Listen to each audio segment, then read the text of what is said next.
আজ আমরা ঢাকা থেকে বাইক নিয়ে লঞ্চে করে রওনা দিয়েছি কুয়াকাটার পথে। এই পুরো ভ্রমণে আমাদের অভিজ্ঞতা কেমন ছিল, পথে পথে কী কী ঘটেছে, সব কিছু তুলে ধরা হয়েছে এই ভিডিওতে।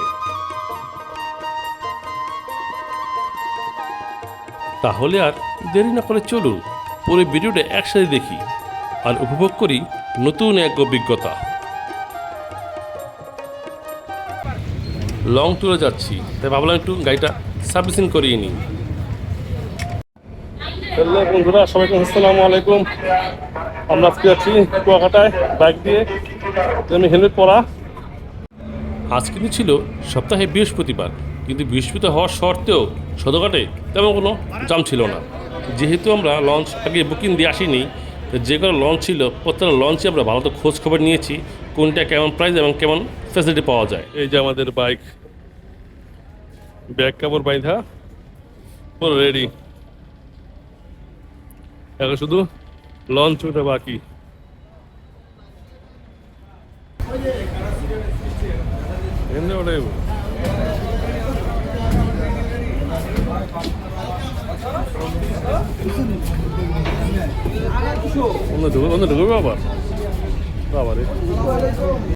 আমাদের ভ্রমণ সঙ্গী যে লঞ্চটি হচ্ছে, সেই লঞ্চটির নাম হচ্ছে MV পূর্বী 12।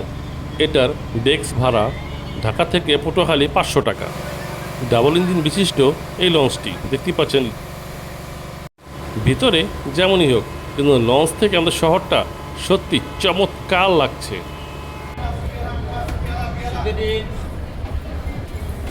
তো আমরা কেবিন নিয়েছি, আমি কেবিনে যাচ্ছি। কোনটা এটা? ও বাবারে, আবার উপরে। এই যে আমাদের কেবিন, এই কেবিনের দাম 2400 টাকা। 100 টাকা ডিসকাউন্টে, মানে 2500 টাকা আর কি, 100 টাকা ডিসকাউন্ট দিয়েছে আমাদের। দেখতেই পাচ্ছেন কেবিন সামনে দুটো ওয়াশরুম। এটা হচ্ছে লঞ্চের মাস্টার রুম, যেখান থেকে লঞ্চটা পরিচালনা করবে। ছোটোবেলায় একটা গান শুনেছিলাম, তখন অনেক হাসতাম, কিন্তু এখন মনে পড়লো, ঢাকা শহর আইসায় আমার আশা ফুরাইছে, আরে লাল নীল বাতি দেখা নয়ন জুড়াইছে।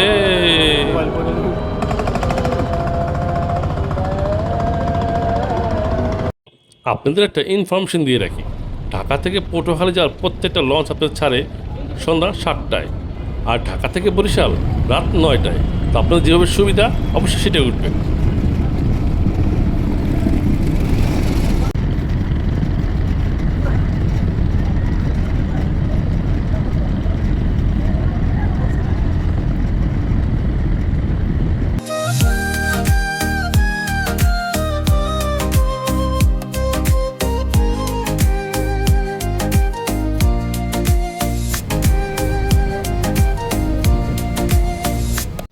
এই যে আমাদের রাত্রের খাবার, রাতে সন্ধ্যার খাবার আর কি। আমাদের শখের দায়ী স্বাদের মধ্যে একবেলা খেয়েছে, তার জন্য সে এখনই খেয়ে ফেলবে। তাছাড়া আমার খেতে হবে বাধ্যতামূলক আর কি। এটা হচ্ছে মক্কা মদিনা কাচ্চি, ঘর থেকে আনা হয়েছে। যদি ওই জাহাজ আর কি এসব খাবার কম পাওয়া যায়, এই জন্য আর কি। ভাবছিলাম অনেক শীত হবে, কিন্তু না, এক ফোঁটা শীত নেই, সত্যি কথা বলছি। যেহেতু কেবিনের কারণে আর কি বাতাস কম লাগছে। সুবেদ অলরেডি খাওয়া শুরু করে দিছে।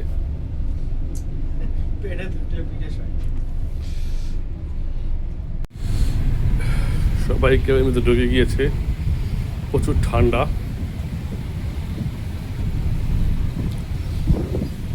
আর প্রচুর পরিমাণ বাতাস। লঞ্চ বলতে গেলে পুরাই খালি। কি দেখো ভিডিও, যদিও রাত্রেবেলা দেখানোর কিছু নেই আশেপাশে। লঞ্চটা পুরো খালি হলেও সত্যি ভালো লাগছে, কিন্তু হাওয়া বাতাস শীত করছে হালকা হালকা। আর এক্সপিরিয়েন্সটা সত্যি অনেক ভালো।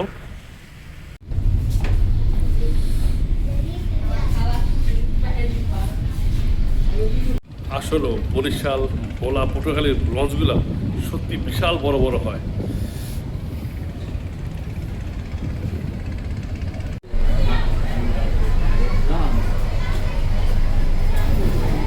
আমাদের লঞ্চটি ছেড়েছে সন্ধ্যা 7টার দিকে, তো এখন তো আর ঘুম আসে না, তাই দুই ভাই মিলে একটু হাঁটাচলা করছি লঞ্চের ভিতরে, আর দেখা যাক আসলে কি দেখা যায়।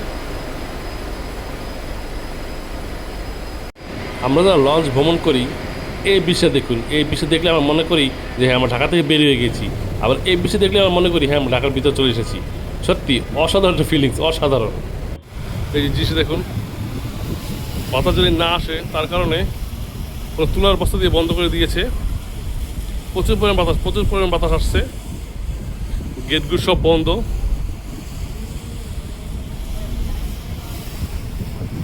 সৈকত ভাই একা গান গাচ্ছে মনে সুখে।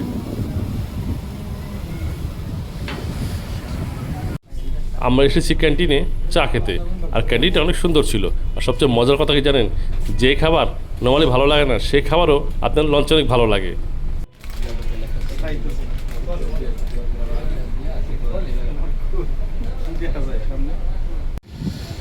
দেখুন কুয়াশার জন্য কিছু দেখা যাচ্ছে না, প্রচুর খারাপ অবস্থা। ও মাই গড। হ্যাঁ আচ্ছা, এই জানি এত পরিমাণে কুয়াশা, এত পরিমাণে কুয়াশা। আমাদের লঞ্চ এখন প্রায় বন্ধ হয়ে গেছে। তো বর্তমানে আমরা আছি এখন মেন নদীর মাঝখানে। এত পরিমাণে কুয়াশা, এত পরিমাণে কুয়াশা যে কুয়াশার কারণে লঞ্চ চলতে পারতেছে না। স্পিড মাত্র 7 থেকে 8 আর কি। বাবা কিন্তু ধাক্কা খাচ্ছে, মানে দেখতে পাচ্ছেন আমাদের কোথায় আছি দেখা যাচ্ছে না। সত্যি এটা অন্যরকম এক্সপিরিয়েন্স। যদি ভয়ও লাগছে দেখা যাচ্ছে সামনে কী হয়।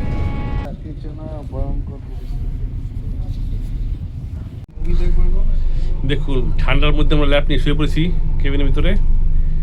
প্রত্যেকটা কেবিনের লোকজন সব ভিতরে শুয়ে গেছে, কেউ বাইরে নাই। বাইরে প্রচুর ঠান্ডা বাতাস, তা আমরা একই রকম। সৈকত ভাই মোবাইল টিপছে ল্যাপের ভিতরে যায়। তো এই হচ্ছে আমাদের আজকে লঞ্চ জার্নি। দেখানোর মতো কিছুই নেই, বাইরে অন্ধকার আর অন্ধকার। এরপর আমরা টানা 5 থেকে 6 ঘন্টা ঘুমানোর পরে ভোরবেলা উঠলাম। দেখুন ভোরের কী অবস্থা, এখনও কিছু দেখা যাচ্ছে না। আর দেখুন কুয়াশায় পানি ভরে রেলিংয়ে কী অবস্থা। সত্যি এখন অনেক ঠান্ডা লাগছে, প্রচুর ঠান্ডা, যা বলে বোঝানো যাবে না। আপনার শুধু একবার পতাকার দিকে তাকান, তাহলেই বুঝবেন কী পরিমাণ বাতাস। অলরেডি এই কুয়াশার জন্য 1.5 ঘন্টা লেট। জানি না কতক্ষণ লাগবে। একমাত্র স্যাটেলাইট না থাকলে আজ পারা সম্ভবই হতো না। কুয়াশার কারণে কিছু দেখা যাচ্ছে না, এমন খারাপ অবস্থা। এটাই হচ্ছে আমাদের সেই কাঙ্ক্ষিত পটুয়াখালীর লঞ্চ টার্মিনাল। পুরোপুরি 2 ঘন্টা লেট করে এসেছে শুধু একমাত্র কুয়াশার কারণে। যাক, তাও সেফলি আসতে পারছি, আলহামদুলিল্লাহ।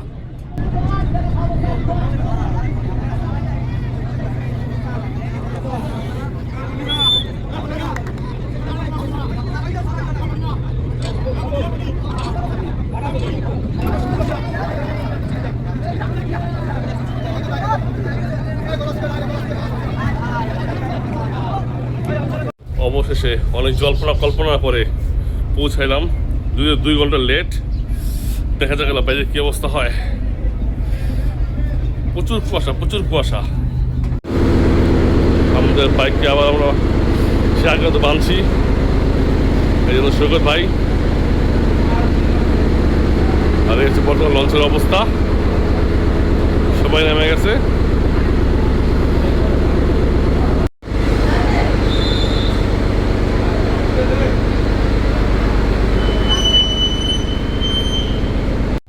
তো মাত্র আমরা লঞ্চ থেকে নামলাম, এখন আমরা ঘাটে আছি। এখনও প্রচুর কুয়াশা, সময় 10টা বাজে, অবস্থা অনেক খারাপ। দেখা সামনে কী অবস্থা হয়।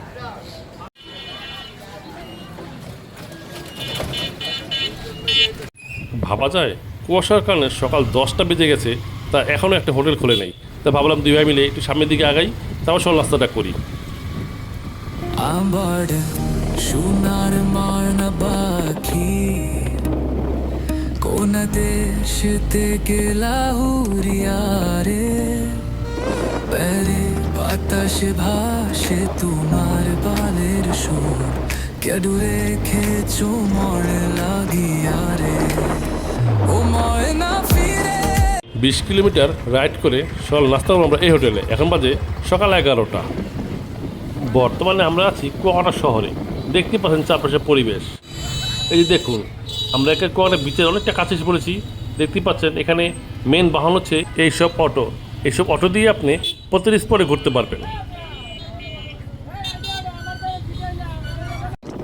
বন্ধুরা দেখতে পাচ্ছেন আমি এখন কুয়াকাটা বিচের অনেকটা সামনে যাচ্ছি রাস্তা দিয়ে। যদি এখন হোটেল নেই, হোটেল নেওয়ার পরে বিচে নামবো। চলে আগে হোটেল খোঁজা যাক, তারপরে বিচে নামবো। সঙ্গেই থাকুন।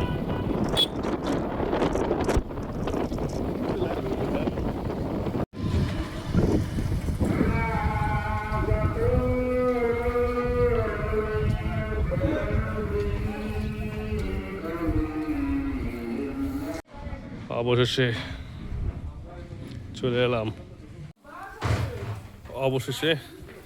চলে এলাম। এখন বাজে সময় 12টা। আমরা যে গেস্ট হাউসে নিয়েছি, যদিও আমরা সিঙ্গেল, আমাদের এটাই বেস্ট। যে কোনো হোটেলে বা কটেজে রুম নেওয়ার জন্য কিছু ফর্মালিটি পূরণ করা লাগে, সেটাই করছে আমাদের সৈকত ভাই। দেখতেই পাচ্ছেন। তো এই হচ্ছে আমাদের চাবি। যেহেতু রুমটা আগে খুলেছি চেক করে দেখানোর জন্য। এই যে আমাদের রুম। ভাই আমরা ব্যাচেলার মানুষ, 2 ভাই আসছি ঘুরতে। মোটামুটি ভালোই, খারাপ না, মোটামুটি আর কি। রুম ভাড়া নিয়েছে, অনেক সিক্রেট বলা যাবে না, ঠিক আছে।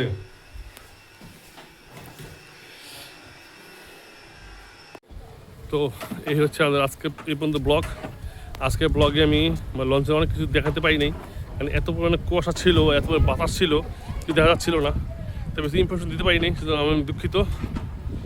তো যেহেতু কুয়াকাটা এসে পড়েছি, আজকে এই ব্লগ ইভেন্ট থাক, এবং পরে ব্লগগুলো পাবেন কুয়াকাটার জন্য, মানে কুয়াকাটার স্পটগুলো।